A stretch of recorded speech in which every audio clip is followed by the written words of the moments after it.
The central dome of the Galactic Council glowed with the soft blue light of 1,000 star maps. High Counselor Vex stood with his forearms clasped behind his back, his large eyes fixed on a small, unremarkable yellow star. "Zoom in on the third planet," he ordered. The holographic display shifted, revealing a blue-green world partly covered in clouds. It looked peaceful enough, but the data streaming beside the image told a different story. "This can't be right," said Lori, Vex's assistant. Her skin shimmered with concern, changing from its usual purple to a worried gray. "The readings show a massive increase in artificial satellites, and these energy signatures." She pointed at the flashing red dots appearing around the planet. Vex nodded slowly. "How long has it been since our last observation?" 50 standard cycles, Lori replied. They were still using primitive combustion technology then. They hadn't even visited their own moon. The council chamber doors slid open, and 12 representatives from the most powerful species in the galaxy filed in. They took their seats around the circular table, their faces showing varying degrees of concern. "Honored members," Vex began, "we have detected unusual activity from Sol 3, the planet the locals call Earth. Their technological development has suddenly accelerated beyond all predicted models." Elder Torah, the oldest member of the council, whose skin hung in loose folds from his frame, leaned forward. "Show us." The hologram expanded, displaying images captured by their observation drones. Earth's orbit was now crowded with satellites, many of them clearly military in nature. On the surface, large structures that could only be defensive installations had appeared in remote areas. "They are preparing for war," said military advisor Dex, his voice a low rumble. "But against whom?" "They have had no contact with any spacefaring civilization."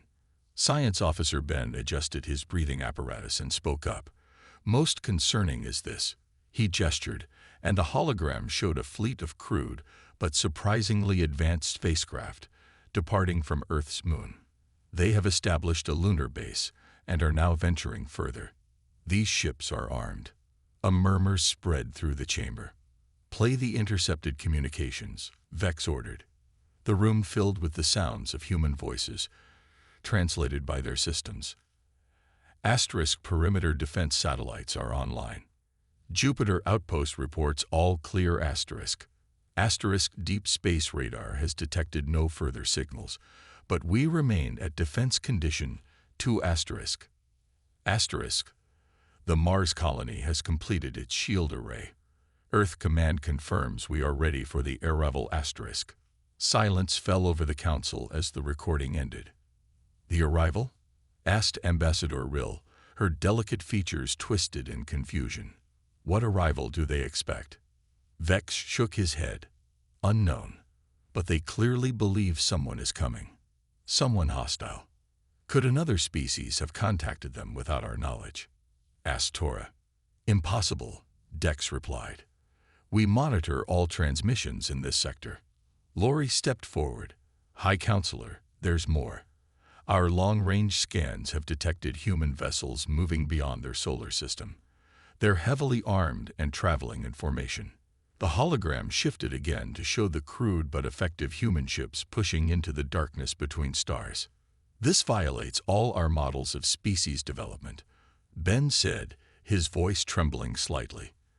"They've achieved in decades what should have taken centuries." Vex stared at the images, his mind racing. The Council had always followed a policy of non-interference with developing worlds. Contact was only established when a species achieved certain technological and social milestones. Earth had been nowhere near that threshold during their last observation. "They're acting as if they're about to be invaded," Vex said finally. "The question is, by whom? And why do they think they need to strike first?" The council members exchanged worried glances as the hologram continued to track the human ships moving steadily outward, like soldiers marching to war. "Whatever they're preparing for," Torah said gravely, "I fear we may all be caught in the middle of it." 3 days after the emergency meeting, the council gathered again. This time, Intelligence Officer Marcus stood at the center of the chamber. His thin frame was rigid with tension as he prepared his report. "Honored council members," Marcus began, "I have analyzed thousands of human communications. What I found is troubling." The holographic display lit up with images of human news broadcasts, military communications, and public announcements, all translated into standard galactic language. "The humans believe they are about to be invaded by hostile aliens," Marcus said. High Counselor Vex leaned forward. "But that's impossible. No species has plans to approach Earth." "Exactly," Marcus replied. "Yet their entire planet has united against this phantom threat. Look here." The hologram showed human leaders standing together, nations that had once been enemies now working as one. Military parades displayed weapons designed specifically for space combat. Children practiced emergency drills in schools. "What happened?" asked Ambassador Rill. "What made them believe this?" Marcus touched a control panel, and a new image appeared, a blurry picture of a thin gray figure with large black eyes. This image is everywhere in their culture. They call these beings Greys. Many humans claim these creatures visited Earth and took humans for study. The humans fear their return. Elder Tora's eyes widened. "That shape. It resembles no council species." "No," Marcus agreed, "but the description matches records of the extinct Vax species. They died out over 300 cycles ago." Science Officer Ben stepped closer to examine the image. The Vax were known to explore widely. Could they have visited Earth before their extinction? "If they did," said Military Advisor Dex, "they violated council law by interfering with a developing world." Lori, who had been analyzing data at her station, spoke up. "New information, High Counselor. Human ships have been detected near the Proxima system. They appear to be establishing a military outpost." The room fell silent. Proxima was just 4 light years from Earth, practically in their backyard by galactic standards. But it was the first system beyond their own that humans had reached. "We must make contact," Vex decided. "Explain that no invasion is coming." "With respect," Dex interrupted, "that would be dangerous. They are in a war-ready state. They might attack a council ship before we can explain." "I agree," said Elder Tora. "And our policy is clear. No contact until a species reaches the appropriate development stage." "But they're bypassing those stages," Ben argued. "Their technology is advancing in ways we've never seen. Look at this." The display changed to show a human ship. Its design was blocky and inelegant by council standards, but sensors revealed something remarkable. "Their propulsion system," Ben explained. "It's unlike anything in our records. They've developed a different path of technology, focused on speed and power rather than efficiency." "How is this possible?" Rill asked. "Fear," Marcus said simply. "Their entire civilization has been shaped by the belief that they need to defend themselves. Every scientific breakthrough, every resource, has been directed toward that goal." Vex stood and walked around the table, studying the images of human ships and bases. "This changes everything," he said finally. "We cannot ignore them, but contact could be disastrous." At that moment, Lori gasped. "High Counselor, a human scout vessel has just passed within 2 units of our observation post in their system. They shouldn't have been able to detect it. Our stealth technology doesn't work against whatever scanning method they're using," Ben finished, his voice filled with disbelief. "They saw our post." The council members exchanged alarmed glances. "What will they do?" Rill whispered. Dex's face hardened. "If they truly believe they're about to be invaded, and they've just detected an alien presence watching their planet, they'll see it as confirmation of their fears," Vex said grimly. "We may have just become the enemy they've been preparing to fight." The holographic display blinked red as alarms sounded. The human scout ship had changed course, heading directly toward the observation post. The observation post crew barely escaped. Their ship limped back to council space, damaged by weapons that should not have been able to penetrate their shields. In the emergency session that followed, the mood was grim. Science Officer Ben stood before the council, his hands trembling as he presented his findings. The human weapons are unusual, he said. They don't use standard energy beams or plasma. They fire physical projectiles, but at such incredible speeds that they behave almost like energy weapons. Primitive, scoffed military advisor Dex. No, Ben corrected. Different. Our shields are designed to stop energy attacks. These physical projectiles passed right through. High Counselor Vex studied the damage reports. How could they develop such technology so quickly? That's what I've been analyzing, Ben replied. He gestured, and a new hologram appeared. A timeline of human technological development. Look at this spike. After the supposed visit by the Vax, their progress accelerated dramatically. It's as if they reversed some technology they observed. Impossible, Elder Torah said. No primitive species could understand Vax technology, let alone replicate it. They didn't replicate it, Ben explained. They developed countermeasures against it. Their entire technological path is based on defeating what they observed. And in doing so, they've created systems we never considered. Lori stepped forward with more data. There's more. Human ships have been detected near 3 more border systems. They move in patterns that make no sense, changing course randomly, splitting into smaller groups, then reforming. Our tracking systems can barely follow them. It's a search pattern, Dex realized. They're looking for something, or someone. The council chamber doors slid open, and a messenger hurried in. He whispered something to Vex, whose expression grew even more serious. The human scout ship has destroyed our observation post, Vex announced. No casualties, as the crew had already evacuated. But the humans salvaged parts of our technology before destroying it. A collective gasp went through the room. Show us their current capabilities, Elder Torah requested. Ben nodded and brought up new images. The human ships now visible were larger than before, bristling with weapons. Their designs were still crude compared to council vessels, but clearly effective. This one is concerning, Ben said, highlighting one ship. It appears to use a form of stealth technology, not like ours. It doesn't bend light or absorb energy. Instead, it mimics natural space phenomena. Our sensors would register it as an asteroid or gas cloud. How many of these ships do they have? Dex asked. Unknown, Ben admitted, but their production capacity is remarkable. They've converted entire asteroids into mobile factories. Their colony on Mars is now a massive military base. Ambassador Rill shook her head in disbelief. All this for an invasion that isn't coming.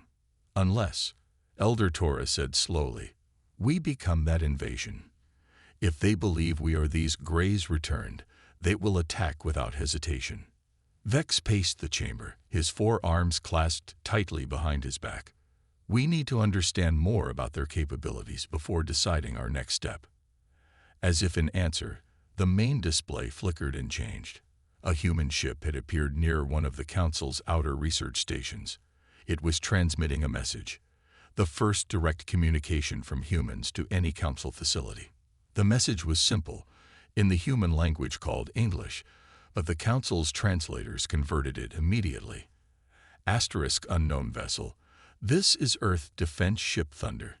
You are in restricted space. Identify yourselves, or we will open fire asterisk. The Council stared at the message in shock. The humans had found one of their facilities on their own and were now demanding answers. They shouldn't have been able to reach that station so quickly, Dex whispered. Our fastest ships would take twice as long. It seems, Vex said gravely, that we have severely underestimated these humans. The Council debated for hours. Some wanted to ignore the human ship's message. Others suggested destroying it as a warning. In the end, Ambassador Rill's suggestion won out. We should talk to them, she said. Explain we mean no harm. And so a diplomatic vessel was dispatched, the Swift Wind, commanded by Captain Kev, an experienced diplomat from Rill's own species.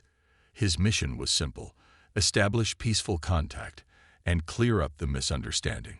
3 days later, the swift wind approached the human ship Thunder near the research station. The Council watched the transmission in tense silence. "Earth vessel," Captain Kev began, his translator converting his words to English. "We come in peace. We are not your enemies. We wish to talk." For a long moment, there was no response. Then a human face appeared on the screen, a male with dark skin and sharp eyes. His uniform bore symbols of rank. "This is Captain Rex of the Earth Defense Force," he said. "State your identity and purpose in this sector." Captain Kev smiled in what he hoped was a friendly gesture. "We are representatives of the Galactic Council, a union of peaceful species. We have been observing Earth from a distance, as is our policy with developing worlds." The human's expression hardened. "So you admit you've been spying on us?" "Not spying," Kev corrected quickly. "Observing. We mean no harm. In fact, we came to explain that the invasion you fear is not coming. There is no threat to Earth." Captain Rex's eyes narrowed. "You know about the invasion threat. How convenient that you show up now, just as our deep space sensors detected multiple unknown objects approaching our outer colonies." Kev looked confused. "What objects? We have detected nothing." "Enough lies," Rex snapped. "We've been preparing for your return for generations. You think we wouldn't recognize your ships?" Before Kev could respond, alarms blared on both vessels. "Captain," called Kev's sensor officer. "New contacts. 3 ships just appeared from behind the research station." The council chamber erupted in confusion. "Those aren't our ships," Dex said. "Who are they?" On the screen, Captain Rex was shouting orders. "All weapons online. They're using the same tactic as before, trying to distract us while their main force moves in." "No," Kev pleaded. "Those aren't with us. We need to investigate together." His words were cut short as the Thunder fired a barrage of projectiles toward the swift wind. The diplomatic vessel, designed for science and communication, had minimal shields. "Evasive action," Kev ordered. The swift wind barely escaped, its engines damaged. As they limped away, they watched in horror as the Thunder engaged the mysterious new vessels. Back in the council chamber, silence fell as the feed from the swift wind stabilized. Captain Kev's face was ashen. "High Counselor," he reported, "the diplomatic mission has failed. The humans fired on us without provocation. They believe we are the invaders they've been expecting." "And the other ships?" Vex asked.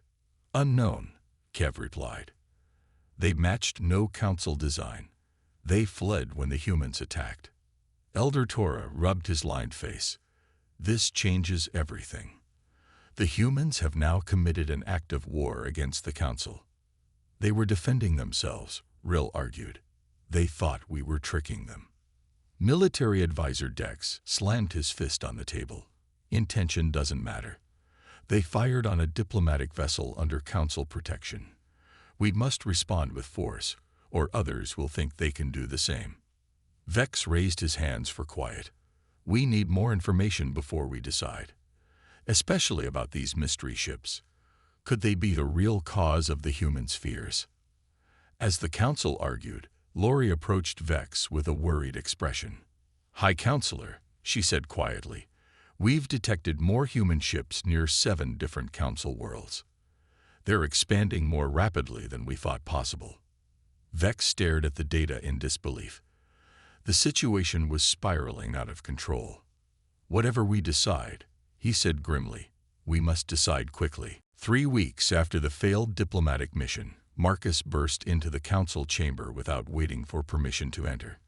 His usually neat appearance was disheveled, and he clutched a data pad with trembling hands.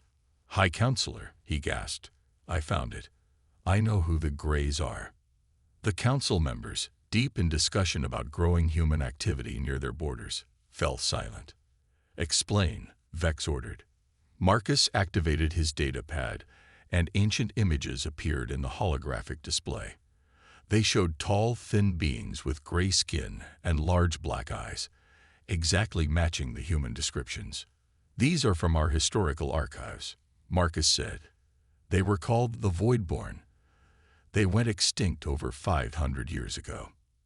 Elder Torah leaned forward, his eyes wide. "The Voidborn. But they were enemies of the Council," Marcus finished. "They experimented on countless species before we finally defeated them." Science Officer Ben studied the images. So humans actually were visited by aliens. They'd been preparing to fight the Voidborn's return. "And when they saw our observation posts," Ambassador Rill said, "they thought we were the Voidborn, or connected to them," Vex concluded. Lori brought up new data. "This explains their technology. Look at these human weapons. They're specifically designed to counter Voidborn technology. The projectile weapons, the unusual stealth systems. The humans have been preparing to fight our ancient enemy," Dex said, his voice tinged with newfound respect, "without even knowing we exist." The council chamber doors opened again, and a communications officer entered. "High Counselor, we've intercepted a transmission from the human vessel Thunder. After their encounter with our diplomatic ship and the unknown vessels, they returned to Earth with fragments of technology from both." "What have they learned?" Vex asked. "Their scientists discovered differences between the two," the officer replied. "They now believe there are two separate alien species operating in their territory, one that matches their historical records of the Greys, and another unknown group." Murmurs spread through the chamber. "That matches our own findings," Ben said. "We've analyzed the sensor readings from the Swift Wind. The ships that appeared during the diplomatic mission match ancient Voidborn designs, but with modifications." "Impossible," Elder Torah whispered. "We destroyed them centuries ago." "Perhaps not all of them," Marcus suggested. "A remnant could have survived." Vex paced the chamber, thinking rapidly. If some Voidborn survived, and they're returning to human space, then the humans were right all along, Rill finished. "An invasion is coming, just not from us." The implications struck the Council like a physical blow. Humans had been preparing for centuries to fight the Voidborn.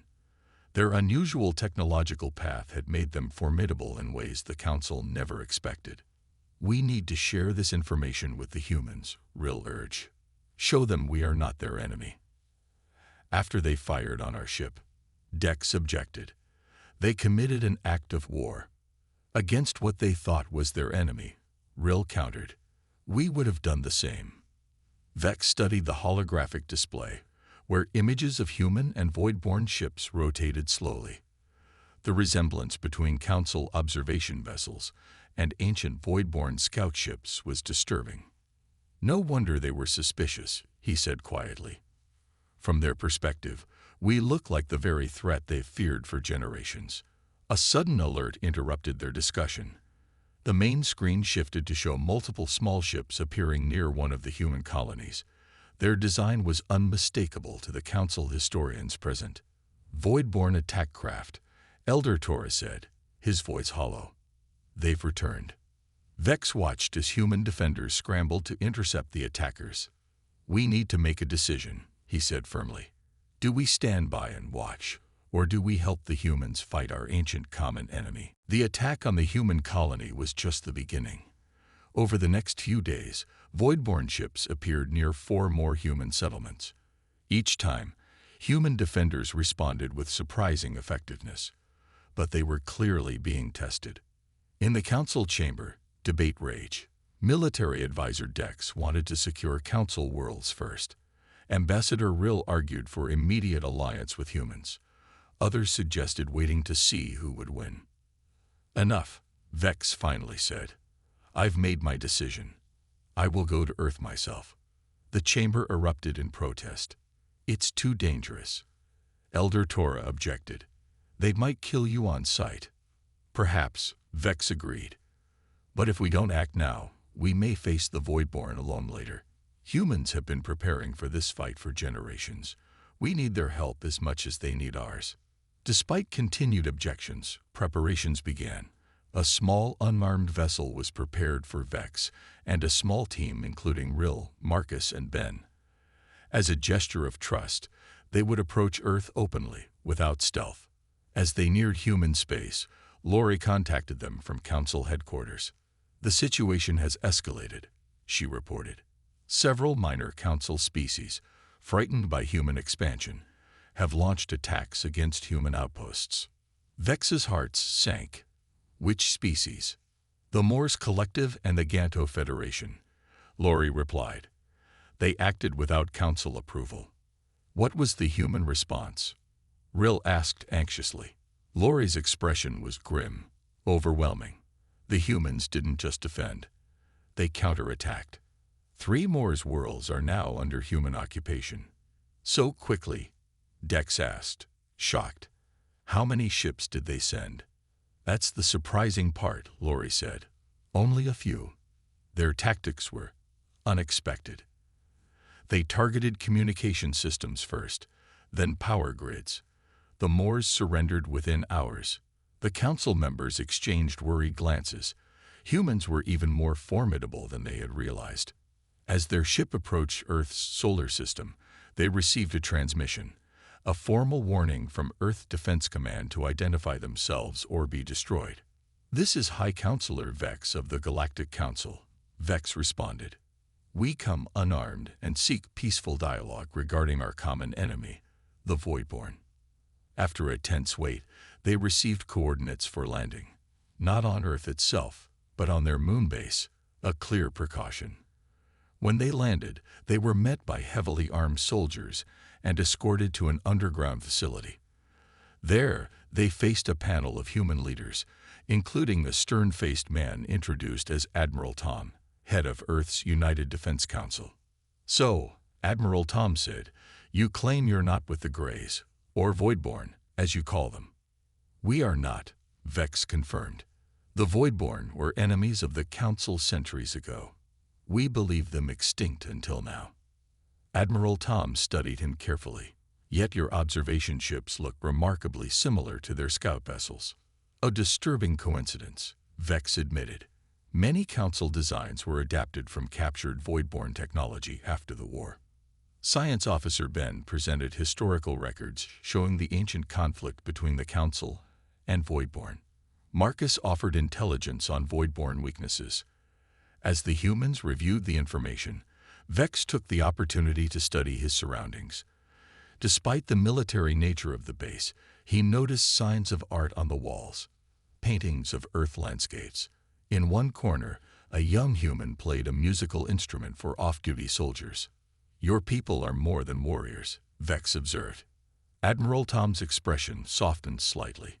"We never wanted to be warriors at all. We built all this," he gestured around the base, "because we thought we had no choice. And now," Rill said gently, "we both face the same enemy." Admiral Tom nodded slowly. "The Voidborn have attacked 7 of our colonies now. We're holding them back, but their technology is advancing. It's like they're learning from each engagement. That was always their strength," Elder Torah said gravely. "Adaptation." Admiral Tom looked at Vex with new intensity. "So, High Counselor, what exactly are you proposing?" "An alliance," Vex said simply. "Your technology and tactics against the Voidborn, combined with our knowledge of the galaxy." Admiral Tom leaned back in his chair. "You attacked our ships." "We did not," Rill corrected gently. "You fired first, believing we were the enemy." "And the Moors and Ganto attacks?" asked a woman introduced as General Pat. "Not authorized by the Council," Vex assured them. "Those species acted out of fear. We apologize for their actions." A tense silence fell over the room. Then a younger human stepped forward, a scientist named Jack, who had been examining the Council's historical records. "Admiral," Jack said, "their information matches our own findings. The technology fragments we recovered from both ship types show clear differences. And look here," he pointed to ancient images of the Voidborn. "These match our historical records exactly." Admiral Tom studied the evidence, then looked at Vex. "What do you propose, specifically?" "First, information sharing," Vex replied. Complete transparency about our capabilities and the voidborn threat. Second, coordinated defense of both human and council worlds. Third, a joint effort to eliminate the voidborn threat permanently. The human leaders conferred privately, then Admiral Tom nodded. We agree in principle, but trust must be earned. We will begin with information sharing only. It was a start. Over the next few days, humans and council representatives exchanged data on voidborn encounters and defensive capabilities. The humans were particularly interested in the ancient war that had supposedly ended the voidborn threat. You believe you destroyed them all? General Pat asked. We did, Elder Torah confirmed. But it seems some survived, hidden perhaps in deep space, and now they've returned, stronger than before. Science Officer Ben worked closely with human engineers, marveling at their innovations. Your approach to technology is completely different from ours, he told Jack. You focus on overwhelming force and redundancy, while we prioritize efficiency and precision. We built for war, Jack explained. You built for peace. But together we might be unbeatable, Ben finished. The alliance was tested sooner than expected. 5 days after the initial meeting, a massive voidborn fleet appeared near Jupiter. Both human and council ships moved to intercept. The Galactic Council watched the battle from their chamber, through a direct feed from Vex's ship. For the first time, they saw humans in combat against their ancient enemy. It was a revelation. Human ships maneuvered in ways council tacticians had never considered, using Jupiter's gravity and radiation belts to their advantage. They deployed decoys that confused voidborn sensors. Their weapons, primitive but effective, tore through enemy shields designed to stop more advanced attacks. Working alongside the human fleet, council ships provided targeting data and protective screens. The combined force pushed the voidborn back, forcing them to retreat. When the battle ended, Admiral Tom contacted the council directly, the first official communication between Earth and the galactic governing body. High Council, he said formally. Today we fought together against a common enemy. We propose this cooperation continue. Elder Torah, acting as spokesperson in Vex's absence, replied with equal formality. The Council agrees. We invite Earth to send representatives to our chambers to discuss full membership in the Galactic Alliance. The Council members watched in amazement as cheers erupted among the human crew shown on the transmission. These beings they had feared as potential invaders were celebrating the chance to join a peaceful galactic community. 2 months later, as human representatives took their places in the Council chamber for the first time, Vex reflected on the strange journey. The Galactic Council had watched in horror as humans prepared for an invasion, never imagining that this preparation would one day save them all. Welcome, Vex said to Admiral Tom and his delegation, to a new era of cooperation. *, the end*.